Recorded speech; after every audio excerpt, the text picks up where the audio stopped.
sama orang sekarang. Kalau orang dulu mah ya Allah dapat rezeki berapa aja mah boleh, alhamdulillah. Istri sekarang banyak nuntut, gaji kemarin sekian kenapa sekarang sekian? Betul nggak? Kenapa begitu?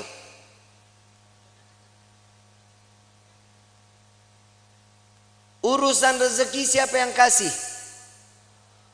Kenapa mintanya sama suami? Mintanya sama Allah, tapi doanya di samping suami. Ya Allah berikan rezeki kami yang banyak lewat suami saya.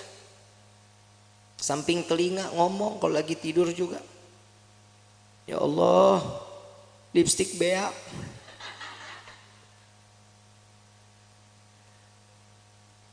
Itu suami pasti mimpinya nggak bagus. Rumah tangga itu dijalanin bukan dipikirin. Betul nggak? Jalanin rumah tangga. Ya ada kerikil-kerikil rumah tangga ya wajar. Kita jalan aja kadang suka ada yang bolong jalanan. Betul?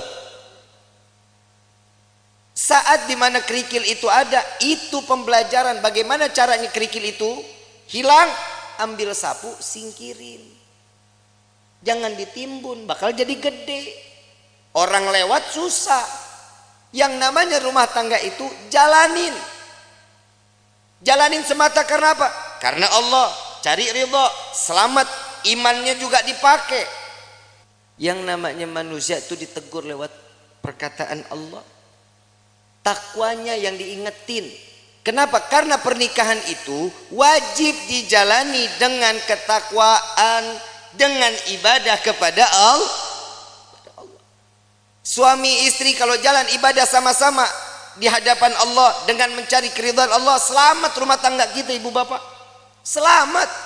Ibu bikin kopi, ridho. Ya Allah, saya ingin bikinin kopi buat suami saya. Jangan dicampur sianida. Pahit. Bikin karena ridho, kehidupannya apapun senyum. Tadi saya bilang, jangan takut saat nanti setelah pernikahan, rezeki kalau Allah lagi kurangin, terima aja. Ujiannya tuh di dalam hidup kita. Itu ujian pertama. Kadang ada pernah dengar nggak orang baru nikah 2 bulan 3 bulan cerai? Ada nggak? Ada. Kenapa? Karena tidak menerima hasil apa yang telah diberikan oleh Allah. Allah udah jamin di dalam Al-Quran, fa inna ma'al usri yusran, inna ma'al, setiap kesulitan pasti ada kemudahan, ada jalan keluar. Gak mungkin setiap jalan keluar itu buntu, gak mungkin. Allah menetapkan satu ujian kepada setiap hamba, pasti hamba itu punya kekuatan. Allah nggak jahat kayak kita. Kadang kita nyuruh orang seenak-enaknya, itu orang nggak mampu juga kita harus wajibin. Tapi kalau Allah memerintahkan kita karena tahu Allah ini manusia ini mampu, ini orang tahu cara jalan keluarnya, Allah kasih jalan keluarnya. Wa wajadaka dhalam fahada. Allah kasih petunjuk di dalam kehidupan. Ini ayat buat siapa? Nabi SAW. Saat Nabi berjumpa dengan 2 arah, harus kemana? Ke kanan kah? Lurus kah? Ke kiri kah? Kemana? Tapi Allah kasih petunjuk jalan.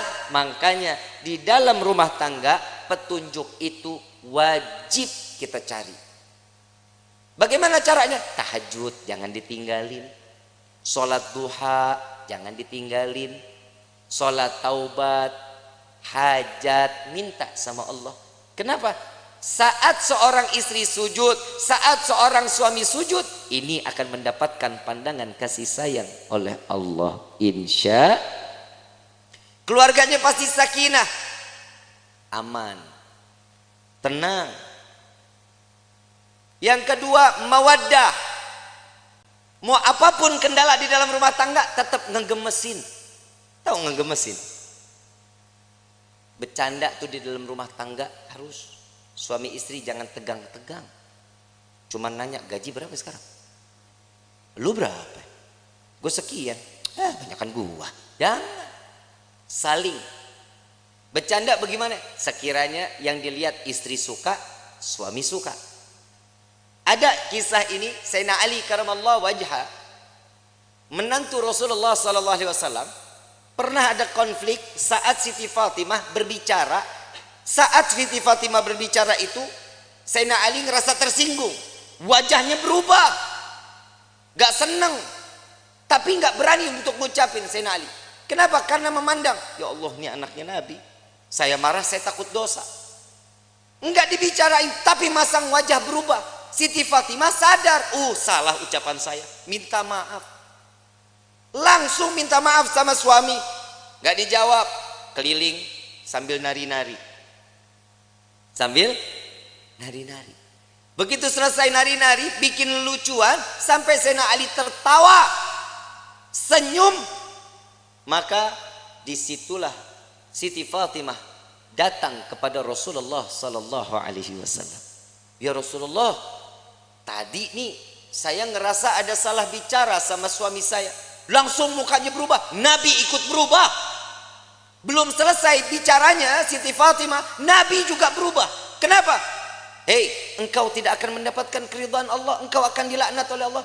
Ntar dulu, saya sudah berhasil membuatnya dia tersenyum. Apa yang kau lakukan? Saya menari-nari, entah berapa puluh kali saya keliling-keliling di depan wajahnya, sampai keluar senyuman. Apa kata Nabi? Maka saat dia tersenyum, Allah buka pintu surga untukmu, maka Allah kembali ridha kepadamu. Pak, Bapak, esok kalau istri marah-marah, panggil topeng monyet, suruh main, suruh dia joget di depan kita. Jangan malu, Bu. Ibu punya salah, ngomong minta maaf, nggak tahu salahnya di mana, tetap minta maaf. Bib, kalau yang salah suami, tegur baik-baik. Jangan didiemin sehari, 2 hari, 3 hari. Ini bahaya. Ini kadang di rumah tangga suka begitu tuh. Kadang kalau lagi ribut rumah tangga, main diem-dieman. Saya lagi bingung, ada suami istri kalau ribut diem-dieman. Lu tinggal serumah, lu diem-dieman, lu kayak anak kos. Yang namanya masalah di dalam rumah tangga, obrolin. Jangan didiemin. Kenapa? Itu akan menjadi bom waktu. Setan gosok tuh hati kita. Setan masuk ke dalam pikiran nih. Kuping kita dibisikin terus. Jangan dikasih maaf. Jangan, gak usah perlu minta maaf. Jangan dimaafin. Itu pasti setan akan ikut campur. Kenapa? Setan gak bakal pernah terima ngelihat rumah tangga utuh karena cari ridha Allah. Setan gak bakal diam. Siti Hawa, Nabi Adam, romantisnya setengah mati. Romantisnya setengah mati. Laki-laki digoda karena siapa? Nabi Adam. Kita sampai hidup di dunia, Nabi Adam dirayu sama seorang istri yang bernama Siti Hawa. Coba ambil buahnya, tapi Allah bilang gak apa-apa, kan gak dimakan, dipegang aja. Dapat rayuan, Allah murka. Allah udah bilang jangan makan, jangan gak deketin aja, jangan. Dipetik baru sampai di gigi, Allah murka, diturunin ke dunia. Coba kalau Nabi Adam nggak makan, nggak ngedeketin, kita hidup di sorga semuanya ini. Tapi kadang manusia suka nuntut macem-macem sama Allah. Kalau lu mau nuntut, nuntutnya Nabi Adam. Gara-gara Nabi Adam makan buah khuldi, kita jadi ada di walahar. Aturan kan kita di sorga semuanya ada. Gak capek-capek kerja, capek-capek nulis CV, ngajuin, kadang diterima, kadang kagak. S1 cleaning service. Kadang begitu. Kalau kita hidup di sorga kan nikmat, tapi inilah bagaimana kita bisa kembali ke dalam surga. Ujian dalam hidup itu yang membuat kita kuat di dalam iman kehadapan Allah. Suami mah perintahnya dikit, cuman ngasih nafkah yang halal, memberikan satu kebaikan, jangan mencontohkan suatu keburukan. Itu tugas suami. Istri pasar, masak, sajiin makanan, betul, ngurusin anak, rapihin rumah, betul, nyuci, ngepel, nyapu, nyetrika. Banyak gak kerjaannya? Emang lu tugasnya. Terus fungsinya suami ringanin beban istrinya, itu suami.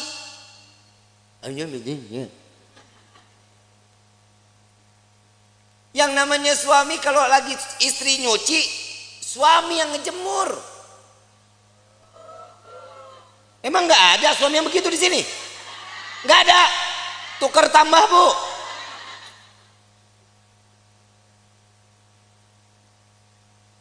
Suami angkatin jemuran, istri yang nyetrika. Nggak ada. Suami yang ke pasar, istri yang masak. Nggak ada. Ya derita lu dah. Ngeringanin beban istri itu salah satu pahala untuk suami. Minimal saat istri lelah, pundak kita berharga, Pak, buat istri. Saat istri mengadu, yang aku capek hari ini, sini saya. Sini. Gak ada yang begitu, gak ada. Berarti di dunia laki gue doang yang begitu tuh. Lah ngapa lu? Lah bini-bini gua. Ini fungsinya mawaddah, saling manja, gemesin. Tuh tingkah laku yang begitu aja ibu pada teriak. Kenapa? Gemes banget begitu. Yang ketiga, warahmah. Hibur kehidupannya dengan kasih sayang. Pegangan tangan, rahmat. Allah turunin kasih sayangnya. Rontok dosa kecilnya. Pandangan-pandangan mata, cintanya makin tumbuh. Tapi Pak, jujur kita jadi suami banyak ngedoain istri. Istri belum tentu doain kita, Pak. Lah emang benar. Pak, boleh dipercaya mau enggak, Bapak ntar tidur pandangan-pandangan mata. Yang namanya suami ngelihat istri, pasti di dalam hatinya, ya Allah, istri saya capek dari pagi sampai gini hari, belum ngurusin saya, belum apa-apa, ya Allah, kesian. Jadiin semuanya capeknya, lelahnya jadi nilai ibadah di hadapanmu, ya Allah. Itu suami doanya. Kalau istri ngelihat kita, Pak, lagi tidur pandang-pandangannya, elah laki gue begini banget, mana mata belok, hidung pesek, hitam, hidup lagi. Tuh istri begitu. Tapi ingat, Pak, semua apa yang dilakukan oleh seorang istri contoh dari suaminya. Bapak mau lihat istri wangi, Bapak juga tampil wangi dong. Ya, jangan tiap hari pakainya 1000 bunga, 1000 bunga, 1000 bunga. Istri juga enak pakai yang kerenan gitu. Hahaha. Betul kan, Bu? Tapi memang istri itu dituntut wajib wangi di depan suami. Lu mah kagak. Mana apek, bore mason, cap kampak, GPU, kan? Bu, jangan dulu dah, Mayang aja. Mayang, ini kan malam pertama nih, Yusuf, iya. Ini dalam hatinya, Habib udahan ke. Mayang, tampilnya sebagaimana pengantin baru terus sampai mati menjadi pengantin baru. Ya, minimal kalau tidur nggak males pakai bedak, pakai lipstik. Ya, Sup ngomong, yang aku paling suka deh ngelihat kamu kayak gini. Puji. Seorang istri itu paling seneng, Sup, kalau dipuji. Yang hidung kamu tuh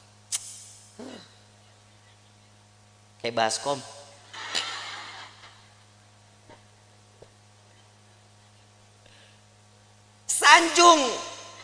Sanjung istri. Yang Nabi sering sanjung istri, disanjungkan sama Nabi kan. Disanjung Humairah yang pipinya kemerah-merahan. Bapak ngomong, nih Bib, masalahnya orang hitam legem, mana merahnya. Ya minimal kan dipanggil manis, kan bisa. sweetie, kan bisa. Jangan dipanggil Blacky. Wah. Jangan. Karena kasih sayang itu timbul juga dari panggilan. Jujur, Pak, maaf, Bapak kalau dipanggil sia gahar nggak? Kesel nggak? Dibilang manehna, kesel nggak? Saya ini seorang kepala rumah tangga, hargain saya. Coba kalau suami dipanggil sayang, besok uang jajan nambah, Bu. Dan laki-laki juga sadar diri, wajib ngasih tahu sama istri. Lihat Rasulullah nyanjung Siti Fatimah, Siti Aisyah saat lagi sholat. Siti Aisyah, Rasulullah lewat, ya Allah, terima amal ibadah Aisyah. Ya Allah, ampuni dosa Aisyah. Ya Allah, masukkan Aisyah ke dalam surgamu. Doa di hadapan Siti Aisyah. Siti Aisyah lagi sholat. Begitu selesai sholat langsung kabur. Ya Rasulullah, tadi aku dengar engkau doakan aku. Iya ya Aisyah. Gimana perasaannya? Wah, senang. Begitulah caraku mendoakan umatku, kata Nabi Muhammad SAW. Ternyata doanya Nabi Muhammad tetap buat umat. Kebahagiaan siapa? Umat. Makanya orang yang menikah itu mencontoh sunnah Nabi Muhammad SAW. Makanya ibu, yang namanya suami nikah jangan banyak aturan. Suami mau nikah lagi, kasih. Emang apa? Perih. Lebih perih suami ngelihat lo cemberut mulu. Betul Pak? Pulang dari pagi sampai sore ngelihat istri udah begitu aja modelnya, dari mulai bangun tidur sampai sore begitu. Muka demek, rambut berminyak, begitu dicium, ya Allah, bau kompor. Bu, mau suami betah di rumah mau? Yang rapi dong. Kelihatan suami bakal pulang kapan? Mandi, rapi, bersih. Saat ngadepin suami, suami pulang ngelihat istri cantik, ya Allah, itu capek ditinggal di pagar, Bu. Gak diajak masuk capeknya. Mah, kemon. Gak ada cap. Kalau ini sudah di rahmahnya ini kita jalanin, inilah yang namanya baiti jannati, rumahku surgaku. Tapi kalau ini nggak ada, iman nggak ada, siap. Rumah jadi neraka. Rumah jadi neraka. Ibu bapak romantis suami istri, anak ngelihat senang, anak pasti akan contoh kelak nantinya dia bersama suami atau istrinya akan sama sebagaimana rasa kasih sayang yang dicurahkan oleh pasangan ibu dan bapaknya. Kalau anak tiap hari ngelihat orang tua ribut, besok anak begitu juga. Apalagi kalau ada bapak kasar sama istri. Nah, punya anak laki-laki, punya anak perempuan, besok tuh anak kalau udah gede punya psikologinya berubah, takut sama laki-laki, dia akan cari pasangan perempuan. Lah emang udah banyak sekarang yang begitu. Sebenarnya itu faktornya bukan hanya itu. Yang kedua, ada salah sama siapa dia bermainnya, sama siapa dia berkawannya. Makanya rumah tangga itu diisi dalamnya dengan iman, kenalin Allah sama nabinya, maka rumah tangga akan berkah. Ini ibu kagak sholat, bapak enggak sholat, anak dituntut untuk hafal Quran, kan PA.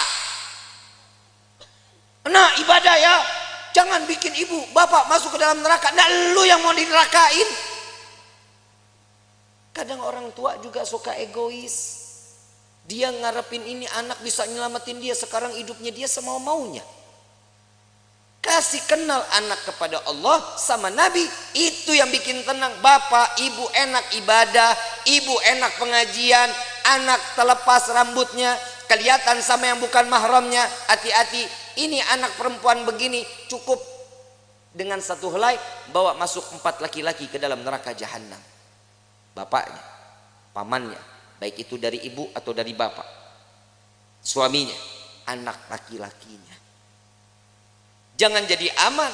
Makanya saya selalu mengatakan saat proses pemakaman, simak baik-baik. Untuk para alim ulama, para kiai, para asatidz, saya ingin menyampaikan, untuk prosesi pemakaman perempuan dilarang ikut di dalam proses pemakaman. Ngaji, makanya ngaji. Jujur kiai, jujur ustadz, ustadzah, benar. Ini yang masih menggunakan tradisi ini cuma para habaib sama syarifah. Sekarang proses pemakaman saat keranda jenazah dibawa, perempuan ikut di belakang. Saat perempuan atau si jenazah ingin diproses masuk ke dalam liang lahat, perempuan pada ngejejer di dekat lubangnya. Hati-hati, yang namanya perempuan itu banyak larangannya. Tangan terbuka segini, ini aurat. Ibu yang ngebuka aurat, jenazah yang disiksa.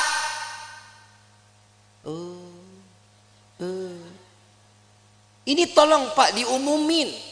Pak Kepala Desa boleh bikin surat untuk setiap masjid sama musola. Perempuan dilarang ikut. Bib, ini ibu saya, bodoh amat. Habib, ini bapak saya, kumaha aing bae. Nggak boleh. Jangan.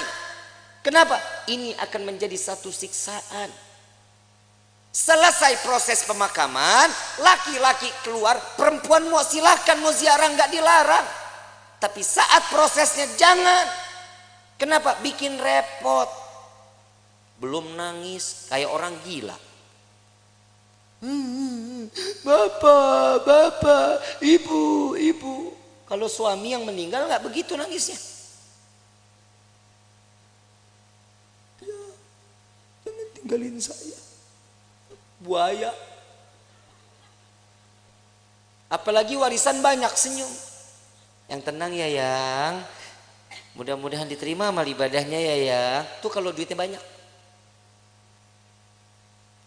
Ada laki-laki lihat, ini siapa nih yang nangis-nangis ngegerung-gerung? Oh, ini istrinya. Jandanya boleh juga nih. Ajang jodoh di depan pemakaman. Hati-hati ya. Kiai, Ustadz, tolong ini diumumkan di setiap majlis-majlis ta'lim. Ya Bu ya. Ya Bu. Ibu sayang nggak sama jenazah? Mau dia saudara, mau dia adik, mau dia siapa, biarin. Yang urus biar orang yang mahramnya, laki-laki. Emang ibu ikut gali kubur? Ibu ikut nguruk? Ibu ikut ngapain? Nontonin aja Habib.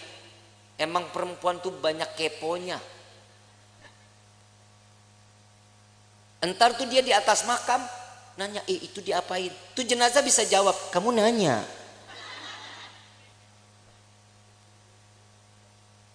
Bahaya ya, jangan ya Bu ya. Mulai sekarang nggak boleh ikut lagi, insya Allah. Nanti kalau suatu saat, mudah-mudahan kita semua dikasih umur panjang, sehat afiah untuk ibadah kepada Allah, amin ya rabbal Allahumma. Entah keluarga kita yang meninggal, biarin aja, biarin sampai selesai. Mau ikut ke pemakaman boleh, tapi nunggu selesai proses, laki-laki keluar, perempuan baru masuk.